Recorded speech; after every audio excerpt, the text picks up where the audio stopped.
بسم الله الرحمن الرحيم. الحمد لله رب العالمين، وعد من أطاعه أجرا عظيما، وأعد لمن أصاه عذابا أليما، وأشهد أن لا إله إلا الله وحده لا شريك له القائل في محكم تنزيله: ومن يشرك بالله فقد افترى إثما عظيما. وأشهد أن محمدًا عبده ورسوله صلى الله عليه وعلى آله وأصحابه ومن تبعهم بإحسان وتمسك بسنته وعمل بما عملوا به إلى أن يرث الله الأرض ومن عليها. يا أيها الذين آمنوا اتقوا الله حق تقاته ولا تموتن إلا وأنتم مسلمون. يا أيها الناس اتقوا ربكم الذي خلقكم من نفس واحدة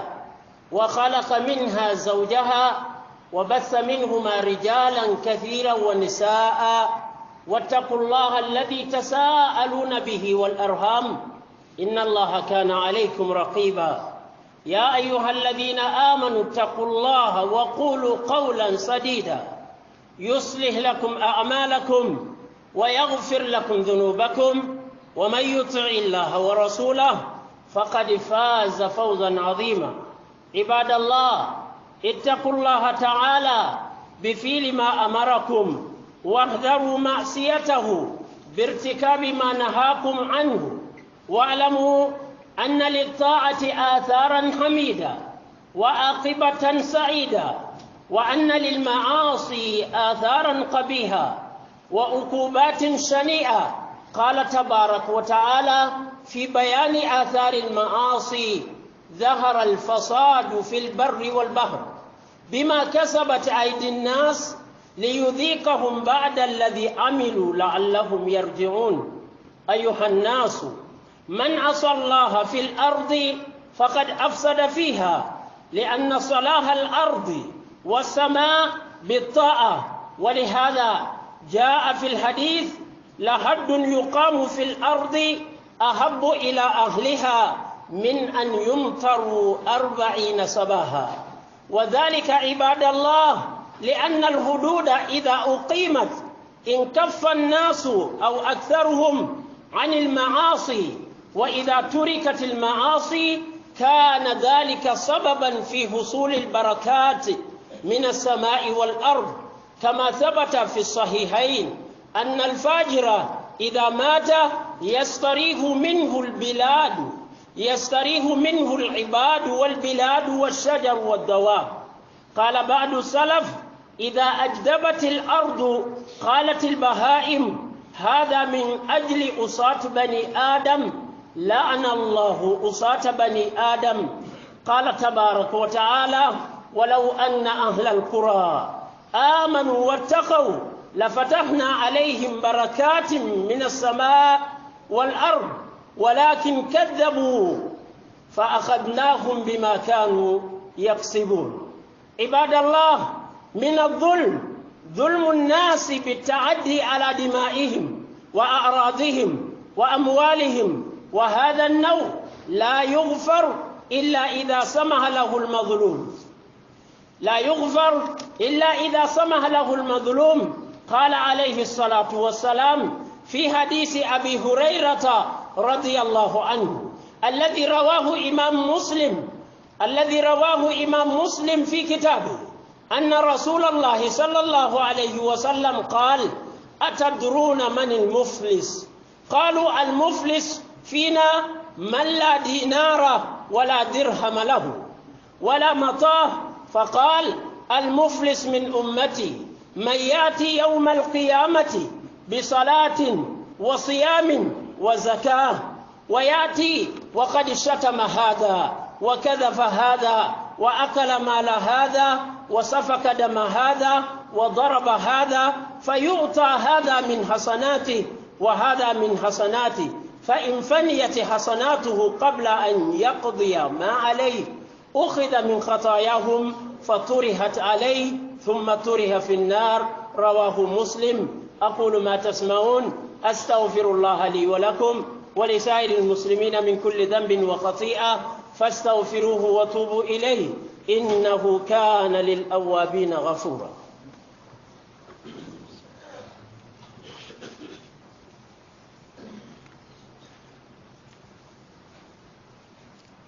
بسم الله تنتوب على سبحانه وتعالى دافع البماريو أي لاهدو تاكو مول من يا نوما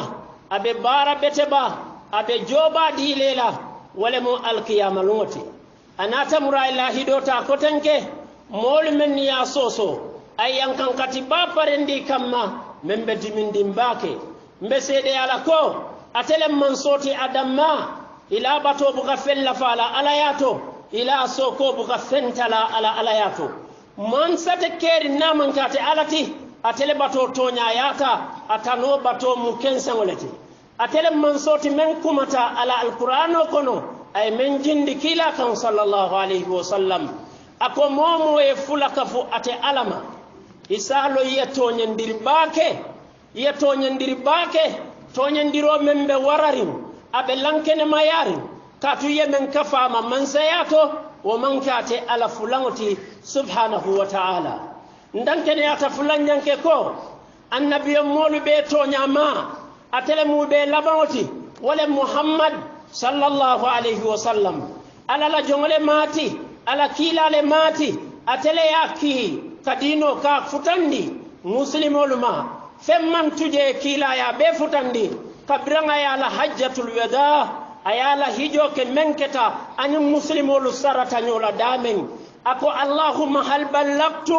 allahumma fashhad muna ala fonga futandile bang sahabal kay ko ya futandile ako mariyo yesedeya atele mukilati meya lonko atela na kola annabiyo moyate keri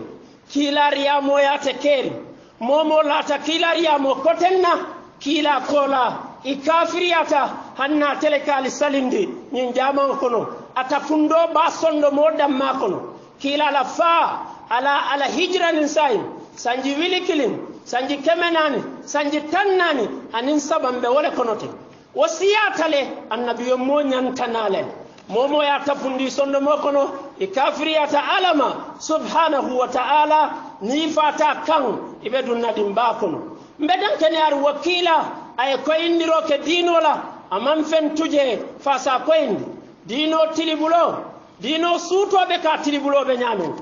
at tilibulo wobe kala nyaadi wala mukilati ni wati ndiyamol be siyar ka foko fasidano ba moye musululo aya futu molu ka soto e kawfo musululo be kewo kebulu yalla telemo al mamoti ni salita koma salikense wallah kila sallallahu alaihi wasallam ala man to man taytulo soto adata meye ay musululo futu musululu njabo dingolu sariyan tiyal bela landiroto e manke halala dingolti kulluha domi haramol lemuti lonnalu bela kambe ngole muoti la khilafa bayna al fuqaha fi hada molu tubi takila jamanola sallallahu alaihi wasallam kedo musuktan wala batebu atubi tanata kila kan anala musolibe kila kay ko musunani tombon ye woro bebula sallallahu alaihi wasallam wa hadha alhadith fi sahih bukhari do tubita mususai wala batebulu anata kila kan kila kay ko musunani tombon ye nim tolu bebula abe nani lebula do tubita ko danke musululu lebebulu kila kay ko atombon mo nani yekilimo bula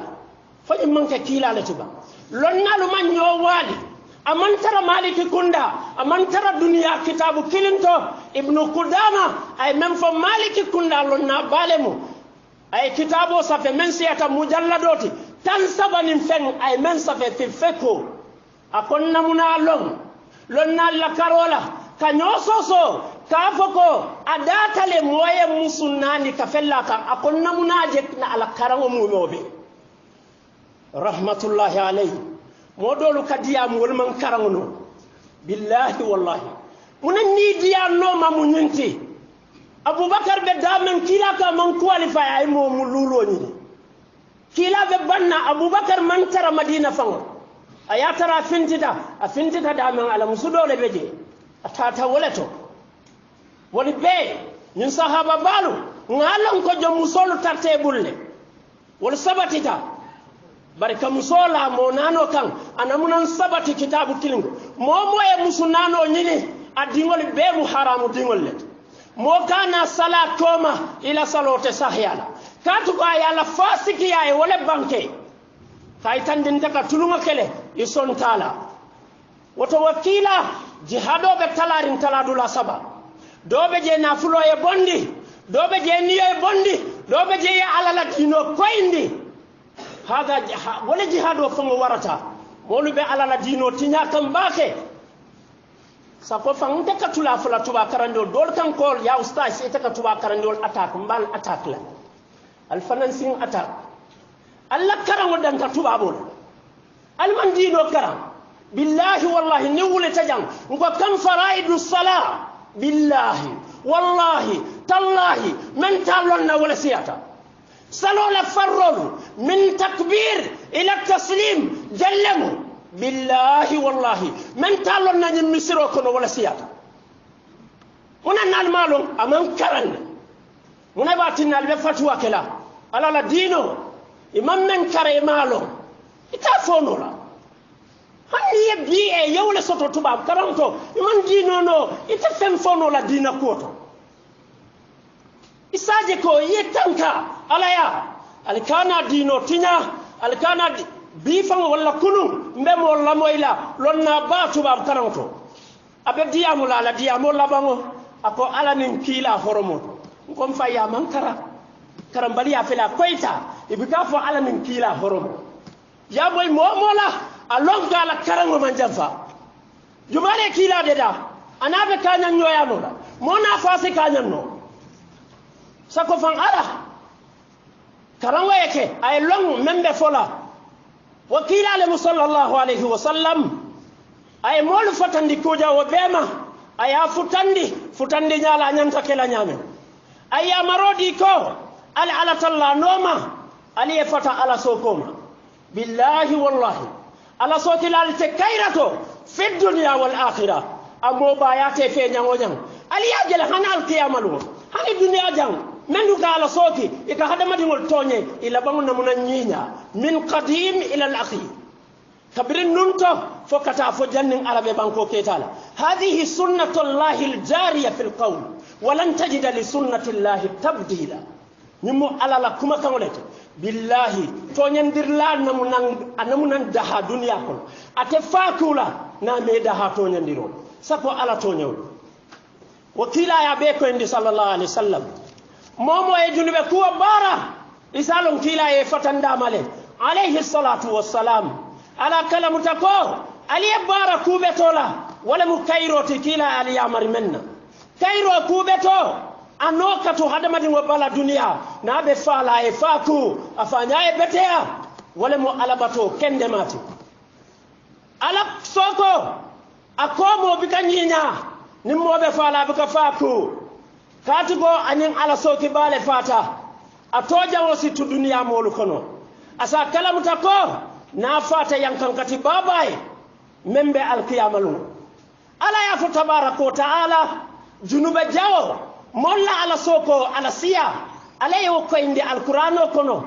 ako afela banketa tinyaro banko tinto kan anin ba kono hada mati wol kata dawoda hada mati wol kam ma dawoda la tinyaro beje hani misiro kono do ka finti misiro kono yalla sabato tika do ka finti misiro kono yalla mobile suna sallalem hada qawlullah molu kama dawoda tinyaro katara beleto ala le ya fo tabaraka wa taala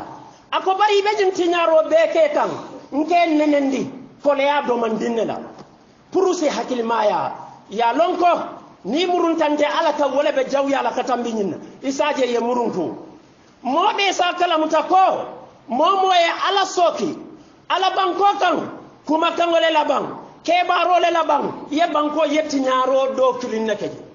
kuma kan wala mbang ke baro le mbang ala soki kuma le mbang ke baro le yake isalo ya ala laban ko tinyale yetti nyaro ke ala laban ko kan ay banko men deda ala deda kola ala kola tufsidu fil ardi ba'da islahiha alikana tinaro ke banko kan na banko de daringo kola ala beteano kana kuma kan fo mentinyata kana ke baro ke mentinyata isa kalamta ko banko la betea samala betea sango santo abebe saburing hadama dingola betea tuwa keo ala la banko kan anata kila la hadiso to sallallahu alaihi wasallam hadiso me yalonko kila ka fo sallallahu alaihi wasallam ako ka ala la na ne wollondi mo kan meye kuru yake wala kanu tabbanku din kewliya mennu mo nyimmati be balu kan banko kan wala kanu teya ka tambi tilitan nani sama jiyo be boyla ka ala la na ne wollondi mo ye kuru yake ya chakan wala kanu ta mo nyimmaliya tilitan nani jiyo be boyla ala kalam tatol ala la jongolu ka ala la na ne o ka londi ni wakata isaje moli e famuta kuru yake wala walla ni moli me famuta kuru yake wala wali mo jama basa famuta ala e mem fo ninni yenyinke alinyinke ni wakata isaje ko moli e famuta ala soki ku walla to mo jama ya ala soki kuwalu ya tuje ala soki kuwal men ya lonko walla musababoti foka tinna ala la nemo abukana banko kan ala la balafa abukana banko kan ala la kila yenim fo sallallahu alaihi wasallam akoni mo kurwo fata dunia kono dunia be kada habulule ako hadamari wal sidaha ala la banko kan molu men nube je sidaha wulo kono yirole men nube je sidaha salu men nube wulo kono sidaha nimmo kurwo la fala wala na modolu la fa wa mukairalati hadamati yae katukila la kuma kanole munyenti momen katinyaroke nabe baluri ngala balwa mu masibo le ti dunia kono tumala men na tele musuwati na yesu nyaroke ayake nyimbankun kanjang momo ninga taranunko ninna kala fengota ka sunya kabirin tumala menna ate fata eda ha sunya rola molu fele dahata ala kuru ya kewla nata keta mole titinyar la ba ala la banko ka wulal kono afela ka yiroboy afela ka dimbala wulola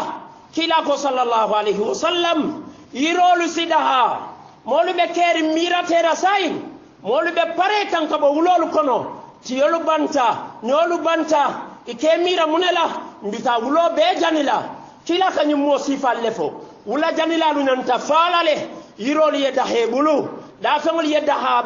nyinol men be wulo kono tumboli men be wulo kono kila le yafo sallallahu alaihi wasallam anata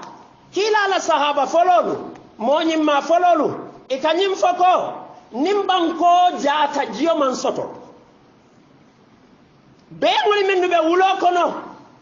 isa fonyoye ko niyaje ko nimbanko jaata jiyol fele be lota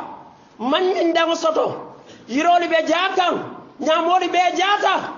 meye nyin sabu mbemba adama ala dimmo kurungo wala nyin kuwol bara wala kanyinke wala na ala bembe police kan afela e jiyo mutanye jinol e nyimbe ngol silo ibe dankaro kala iba fola ala la danko abembemba adama dingo e men kanyin kuru ya bara banko kan fo ala yembe halaki ala ya fo tabaraka wa taala akonim banku dum kewolu akadiyamu makankolle bar lonnal ka même fo al ibratu bi umumi lafzi la bi khususi sababi nim kuma kango nata al qur'ano manji al nyala nim kuma kango nata ajita mole la kola baraka mo bele tiyamundi momo barata kola wala mujandi ala ko ninyim banku ba molu islam tante alala yente ala tonya yandi ibarata ku kendola mbeyele rokele sango santo bunda mu mo bela ngabara ko bondi santo ngabara ko bondi banko fana kan banko be mem falin nasi baraka isaje moli e balu bari kabri mawake mbene ndila kole yala domanding pour nyin kamala isi hakili tuoke isalo nyanta murra nante alale kan atol badi misil molu alalon ko to nyandirobe talarin taladula saba to nyandiri do ya ala tonye abena tema wala mu yefula kafama ayela baro betinya fajanni betubila fulan jango ye toñandiro ke fangola wala mo nyinti ye junube kuwa bara ni yo bara ye fanne toñe ila kuwa be ala bulu na lafta ye yamfe na man lafa ye yankankatu toñandiro sabanjango wala bente bulu jang wala mu molu toñewo ka molu toñe ka yande kan ila nafulola ka yande kan ila alhurma kuwala kalo ke neng ke falu neng ke la molu neng ayatara manke toñati ima wo mari fangolong sakala molu imelong ikaloka kuma jawo foma kamolla arado tinya kamolu niyo tinya nyinjuru bode nafulo ani mola horomo ka doyandi ka nen karobela kala nafulo tinya isalo nyinjuru bo ala nala alaya abuka kafarno afangole yo fo tabaraka taala akofo namari yamfata ye momen tonye ni wo yamfate made o tembo ala si yamfa ban ni wo may yamfe ala buka yamfa no toñandiro junubola kila ya fo sallallahu alayhi wa sallam hadiso to mennata abi hurayra radiyallahu anhu hadiso do meyalo imam muslim aya fila la kitabo to mem sahih muslim ako ala la kila ko sallallahu alayhi wa sallam akali yalo ne bang jumale mo fori moti alqiyamalu ali yalon ne jene mo bulu ken sangoti fente membulu kila e sahaba lu nyininka sallallahu alayhi wa sallam ila moyde ni be jang kabirim biye boje ni wonte fente e alqiyama inyamala dula moto kono mendiyate selela bungo kam mendiyate kumo fo mendiyate banite alqiyamalu hada qawlu an-nabi sallallahu alayhi wa sallam kila kali yalon ne jumale mo fori ngoti alqiyamalu ngo sahaba al-muflis wala memman ko disoto fentabu ikay ko kila nyimmo fori ngo momenti wala moti me yalon dinaro kodo hani fentabu dirhamo kodo fentabu ateman duniya dahamuran fensoto ikay ko nyine mu moti mem fota kila ko sahaba li aliye mo fori ngo aliye mem fo wonte bar mo fori ngo na man tolu kono alqiyama wala mota bina anin salo jama ba abina nin sungo jama ba abina nin jaka bondo jama ba bari nyimbe kala moti membe dunna dimba kono wala mum ndiaje ngani kutubota alibota campagne ole kono mantambi karikilin aliye kuma jawolu fo nyoy alimantara nyokan ye kuma fo mola ko to londi tebuluje ya kajafi ila moy kila kamune fo sallallahu alaihi wasallam mote fenkela nin dino kono ayatara kila ma fo sallallahu alaihi wasallam nimme go be mam fo be mu zero lati mo batata ke febam nabine yala dendi kolu cikanda noma mo ndiya ke febam nabina e kuruntuna nduma 0 plus 0 0 tatun kila atemake sallallahu alaihi wasallam kila ko e ko alaihi salatu wassalam mo fori wa alqiyamalungo wala moti meya lonko anin salo jama banata anin sungo jama banata anin jako jama banata barate mo jumalati ate molu nen gambia no men ka molu nen doli beje wala ka banko bele nen aketa alima mol lati bang aketa mo ko tannati mo kilin nango sidundi dimba kono ite imam tana sako fangiye gambia bene sako faye pati yo bene menja wiyata beti yesi yo bene momo yesi wo si nenjang mo wili kilin nebete alqiyamalu nga be mine babe jol billahi wallahi ay dimodi ngol wasiyole mati ila qiyamis saa ya belene ibenyu bela julo bondila ite nyun siyole nen yenyum pati mol lenen mo wili lul labeje wo mo be konto ibabe jole bala alqiyamalu nandirote dino kono mandinka dule kafo isiyata moti yanden ila kebaya amantara dino kono nandiro fo men mankarande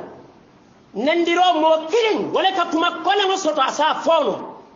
wato men na korita alala kiti la majeno kitabo kono moye kuru yake men jarata kuola wakola mo ma soto wala ma alqadi men meskiti la sariyon la moye kuru ya men sariyo ma fa la bute moye kuru ya men sariyo ma fa la korrabu ala sabili misal alama ale nilla moylal bebunya wala mu moti kewakalo nyin Johnson kuŋoto ja na lota je mbari musol mengo men tambita ayatim pa komo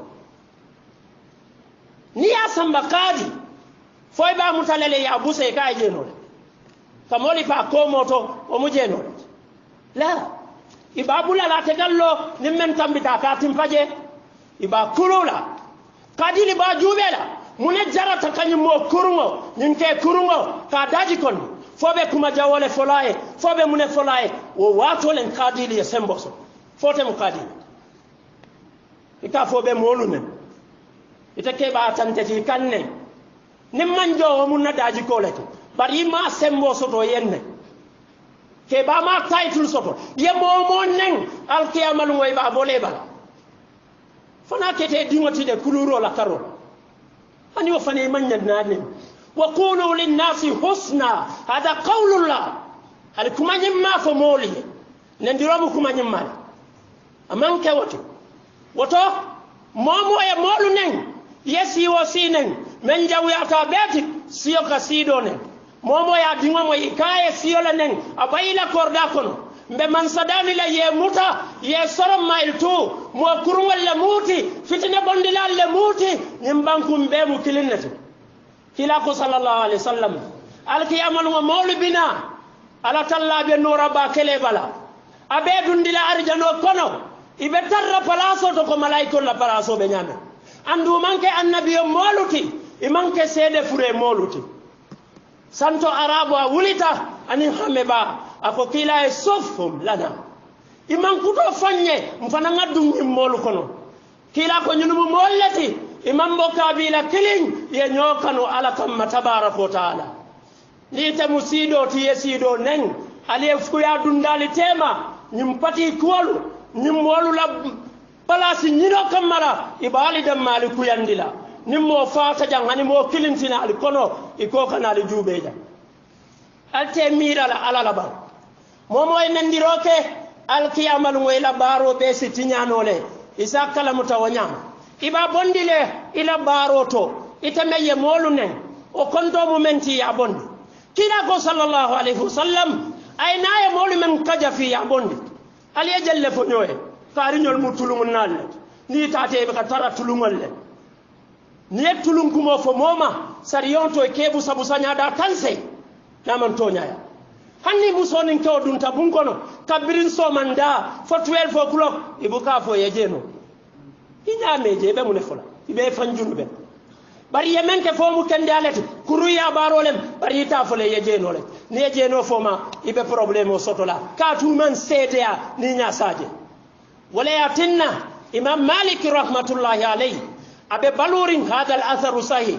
mota ta musoku aba kukan wato menna abulo futata la ngaybe dulato ako tala ma zanat hadhihi alfarq asiyata nin musundi wala nyin nyaato ay tulungo men kala asiyata bake abulo maranta a nyaato bala ma bondino kakata nyangonya man bondino kakata nyangonya man bondino fakuro meta kewanna tate no mo muneke da musolu hani sa ya man pareno ya fo e membe ke dolu ka alinga bulo kuntu dol ko hanin te okela alanga imam malik kumandi kata telemu malik la yufti ahad wa malik fil madina malik be baluri wato den mo buka fatwa ke mo men nuka tulu nyingamu ko walla imu malik kundan kolti alta imam malik juba ka men fo gamo mbe moto kono nanyina ibe doñinin kala be radio ta be diamla aka mandin ka kangole fo ya ñinin ka gamola kitiola aka fo dolu ka mambe te dolu ka bete billahi wallahi imam walla usaso meyo fo silan ala be ñinin kala amama allah ni bolu tena fala ñin gambe anolo ñin nu tena fala yawmal qiyamah lungo ala be ñinin kala aba fo lay ko itele ko kila ko memmanda e ka datan ikawoda ndi moli hanni molu bele ka kali bele ka wa matinna eda ke babora bala ke wa matinna eda kila le haramu yandi sallallahu alaihi wasallam afata te keri ni madahibul arba mota hakilo te diala yakawla mole kono iko walleya dawla fatimiyya walla le gamo satida fatimiyya yalo molo buka karamolem yolu kata karam to ibkano billahi wallahi ni karam fengol no ke ba nyaani no e wati dulale soto inyanta mo buna lale bananata ala kola ala ko wa in jahadaka ala an tushrika bi ma laysa laka bihi ilmun fala tuti'huma wa sahibuhuma fid dunya ma'ruf wallahi haniba aye forose ke dundi kuto dino man so menna ala ko kana fanyim bikam wayba kawa kuyata imam malik nata ya faya ko e nying ay muso tumile kaka jenoke amangoke ala busa nyada tanse ala wole fo ya bute busa nyada tanse o sita jatoma abulo bota furenga igobala ala la kuma kan fela lota ni te kafu mumeo ite wolu tumi jeno la mo jelle be oto ite la baro bande te man fennate ala ya saloni sungoni jako ay mala ali keku molu newol to mimbarolu kan momo ka molu ne mimbaro keku momo ka molu kaja fi keku kaja fi roto kana lafi moli ya lafila inet ni mennu mu kukilinti ika dolu ka kuma foma mente songoto o manyankela hada madi o nyanta insaf le sotola molu fota wala al insaf wala mu tonya hanna be lari fanka ya fa tonya nyinem ngam hoje ba folanye ngabunya atata police abakilim fakilin nyoni modun tanyola ya kumandinam police kabran nata man kuma senka akoye kon ninyin denta bakilim fakilin bara nyim be ngay kelo bondi aketa nyala la tele ya toni ala dane nyiye yam faye bara tele ya toni ndete fem fola atele ya toni anabe bakilim fakilin nyine mo insafoti kana ta'assubo ke te muslimenti anna man tara tonya kuwo ke ko be ibe wala kela iba fasala ibe futala alame ibe dankula jahannamo kono inyaabe talla malale sabanjango asigeno kutumo idamfa sabanjango molu mennu kana fulo domo ika mola na fulo domo inabe do kudulale ike fan smart ndi la londo ya domo alkiyamalu e ba jola ibe bondila salole to iba bondila sungole to momo e banko be la kododom minister ani minister tano ite sato be la kodole dom ite kafola kodole dom moliyeta do go ya kododom ibabe jola alkiyamalu kodi dun teje nyimbarol lebeje wotali ke ku nyola kodi domoto ali o fana kalamuta ali kana nyola kododom ali kene jelle wafi nyoma jang keno me wafita ali ya wafi kotanke tayeta police ibenyin kitiyol le taraje kena killing awafita mo nanima awafita mo luluma awafita mo fulama mo kilingol le ka obewa fali malon ko yawma yaqumu an-nasu li rabbil alamin ali be dantela ala nyatilingola alqiyama lungo momo be lola ala nyatilingola mote tarrenin ala tema kali kanju ila baro be nata wa kullu saghirin wa kabirin mustatar kundi mankuba ya benati alqiyama lungo altenyi lungo mira la bang ale muru nyokan do fana nata kila ko sallallahu alaihi wasallam do yana akoye ala mbena fulo folajam akakuma ya bake moye mola na fulo tinya ya samba police yeta amanta mitili fula la police ol yabula police ol yeke kubelo la ala nyatilim police ol kanyim moy ya moy dawda moye mola na fulo tinya sanjitanga be tubabudu sunoba fakan wallahi esiya duladol ka finti kawlo hadamadi ngol ka wuli somanda ikala fi jala mutale be ka ke sumna ya kammala ibike sumna doko mabe tubabudu ibadi mabe tubabudu atakodo kine ka bedomo ikala na fulo tinya wana fulo ena ayaka funyoma sumwe tawota ya sunya moye sanjitan walla sanjitan abe dokola akaka na futule walla bala bungole lola sumwe na less than 1 hour less than 30 minutes ayo fengo be tinya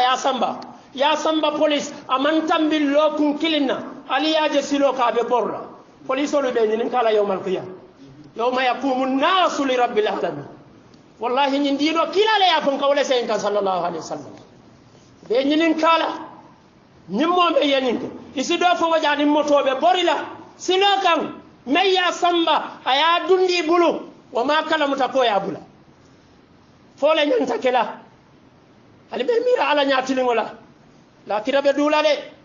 ndolla kano alkiyama wobe dula de nano kuwobe koyla lungo menna yamira wobe kala luncagane wobe kala alkatu ñone mo menna wobe kala alkatu ño konnante ya menna aldammal tema bidunu sabab iñaka tara to ñakan ifango e balangala ali be ñoo jaw yala dorom ñimmo modol yena ala ñatilingola ya fo alay ko ni yam faale ateyente faale subhanallah mo fa mennu kam wolu fa meye mo tam faadu medray fo do la moto kono amanke biti aba fola silo kam mañininka aka fo mbebori kam baake na moto busul tam fe sinya fula barate man fa bayda ba sen kan ngon hakiri kono molu mennu fataje fol fatale ba niye mo fa ala diya wala mun nyonko me keme nyanta wala jola nyonko me keme gambia jan nyonko me te jan nin sikeme fula wala mo kilimo niyoti na fatebo jumale nin sikeme maraja ateja o tote katu molu fala alla mo tolla molu be tambila nyin silambe doyari nyame less than 1 minute han muske baru mo men na tamo man taria ay silo cross drive for ya fan smartinde ay attaque motor alte ke kula mo fa alikamuta fo nko hani hada madju fango naye dunia toñandiri ko la ye mira aye jube anyanta lonnale ko alabe keri billahi wallahi fali ya miran kam men ke nyola jang wasi keno kensenti alqiyamalu fo ala endega wala kam ngana tulu nyola jang bebe ko ila alqiyamalu ni mo fa alqiyamalu e beninu la julo bondile to ila baro fela mantaraje salonin sungonin jako wo mo fa ya kortele ya fa ya bunkidolle ya fa ya somurolle ya fa nyawonya nyama abe mo fale wala docteur ole ya fa yalo modol fanglo ka fo docteur wo docteur yenyum moy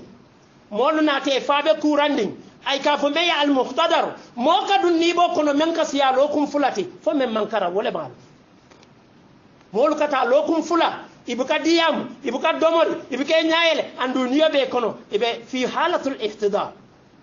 ikane ka foye ali penku puru ye tariye fa nite docteur ye penko di mola wala molu law foye itele mo fa bina ala nyaatilingo le yafa ibe jorinde la ala nyaatilingo la wol man kodi dila niya dila man tambi kodi ndinna ibe usilo fanke la moto e boyi fe yeta nyaayele dimba kono o kola ala tallabe kitindi la tabaraka wa taala wato ala subhanahu wa taala atele man soti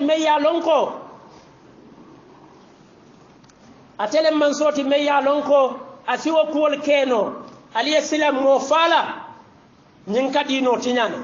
doyana ako ala eko nyimbe duniya kono asembo waratanti ayembute mankutala atele sembo warata ayembute ala nata ako nyunula julomu menti ya bebon kila fela bafula sallallahu alaihi wasallam nyimmolu be nata yela julofo ala ya barata je namanke salonin sungonin jakote yewadi nyimmolu la kabrai mennu neng ay mennu kajafi ay mennu nana flotinya ay mennu niyafa ay mennu bute ya di sila la baro be banta salo banta sungo banta jako banta molu be lorin juloma yalo ni bitikoto le nata ila bitikoto ila $1000 de benna nin ko do nata 950 ngajo ko do banta mbafule ya safe arias men tutaje $50 ya safe lakira woteje abe koyla la ibam lakira mu dinkira sabale modol fele nata ya keku ila baro be betata ala ko ali dunde arjan doli fele nata ila bara jawo wala jam fata bara betoti ala kali wol samba jahannam doli fele wala bara beto nin junugo kanyanta